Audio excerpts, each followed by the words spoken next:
ನೋಡ್ಬೋದು ಇಲ್ಲಿ ಒಬ್ರು ರೈತರು ಇದಾರೆ, ಒಂದು ಆರ್ಗ್ಯಾನಿಕ್ ಆಗಿ ಒಂದು ಬೆಳೀತಾ ಟೋಟಲ್ ಆಗಿ ಒಂದು ಮರಕ್ಕೆ ಒಂದು ಕಂಕಿ, ಒಂದು ಗೊನೆಗೆ 4 kg ಹಸಿಕಾಯಿ ಬರ್ಬೇಕು.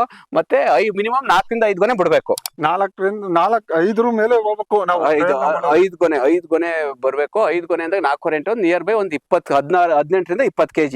5 ಗೊನೆ ಅಕಸ್ಮಾತ್ 4 ಗಂಟೆ ಬಂದ್ರೆ 4 kg ಅಂದಾಗ 17-18 kg ಬರುತ್ತೆ. 5 ಗೊನೆ ಬಿಟ್ಟಾಗ ಒಂದು 22 kg ವರೆಗೂ ಹೋಗುತ್ತೆ. 21 ಬರುತ್ತೆ. ಆಮೇಲೆ ಅದ್ ಕಾಯಿ ಎಷ್ಟು ತೂಕ ಇರ್ಬೇಕು ಅಂತ ಏನಾದ್ರು ಇದೆಯಾ ಸರ್? ಅದು ಮಿನಿಮಮ್ ಅವರೇಜ್ ಆಗಿ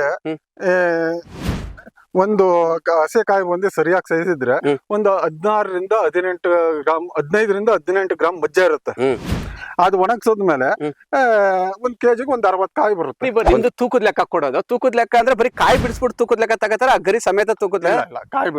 ಕಾಯಿ ಬಿಡಿಸಿದ ಕಾಯಿ ನಾನು ಹೇಳ್ತಾ ಇರೋದು, ಒಂದು ಗೊನೆಗೆ ಮಿನಿಮಮ್ ನಮ್ಗೆ 4 kg ಹಸಿಕಾಯಿ ಬರ್ಬೇಕು. ಬಿಡಿಸಿದ್ಮೇಲೆ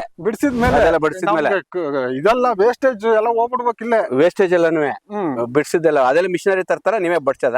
ಅವರೇ ಬಡದು ಇಲ್ಲ ಸ್ಕೇಲ್ ತೂಕ ಅವರೇ ತರ್ತಾರೆ.